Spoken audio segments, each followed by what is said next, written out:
मला एक सांगा की आपण कोपरगावमध्ये नगरपालिकेच्या निवडणुकीमध्ये नगराध्यक्ष म्हणून निवडून आलात।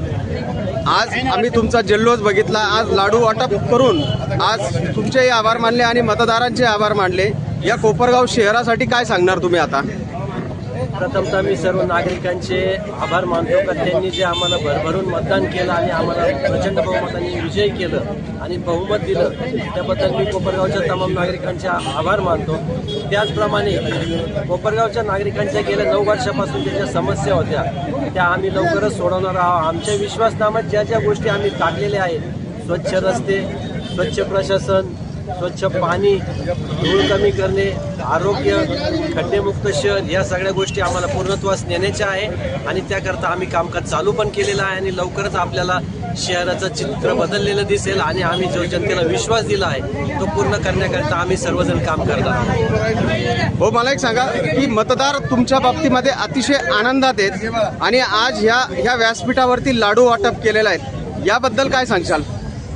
गेल्या 9 वर्षापासून मी मतदारांच्या प्रत्येकाच्या सुखदुःखात आणि प्रत्येक ठिकाणी गेलेलो आहे। मला शहराच्या सर्व समस्या माहीत होत्या, त्यामुळे नागरिकांनी मला भरभरून मतदान केलं आणि त्याचीच एक पूर्ती म्हणून कुठेतरी असे प्रेमपोटे आमचे नारायण शेठ आग्रावाला असतील, मनोज शेठ आग्रावाला असतील, यांनी एक लाडू वाटप करून त्याचा एक जल्लोष केलेला आहे आणि असं सगळीकडे जल्लोष चालू आहे आणि नागरिकांचा जो आनंद आहे तो आम्ही सत्यात उतरवण्याकरता प्रयत्न करणार आहोत आणि आम्ही कायम कामं करणार आहोत ही आमची मानस आहे। आणि आमचे जे मार्गदर्शक विवेक भैया कोल्हे आहेत त्यांच्या मार्गदर्शनाखाली आदरणीय बिपिन दादा असतील, कोपरगावच्या प्रथम महिला स्नेहलताताई कोल्हे असतील, यांच्या सर्व मार्गदर्शन आणि आशीर्वादाने आम्ही शहरातले सर्व प्रश्न सोडवणार आहे। त्याकरता आदरणीय मुख्यमंत्री साहेब आमच्या पाठीशी आहेत, त्यामुळे मला विश्वास आहे शहरातील सर्व प्रश्न सोडवण्यासाठी आम्ही कटिबद्ध आहोत। यापुढे कोपरगाव तालुक्यामध्ये शोषित पीडित यांच्यासाठी ज्या स्कीमा आपल्याकडे मोठ्या प्रमाणात राबवल्या जाणार का?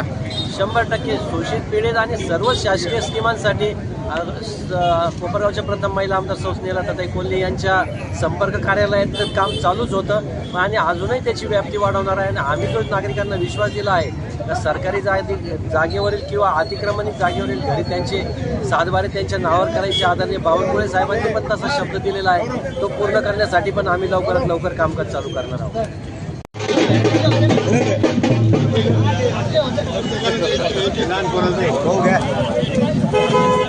एक मिनिट वाटप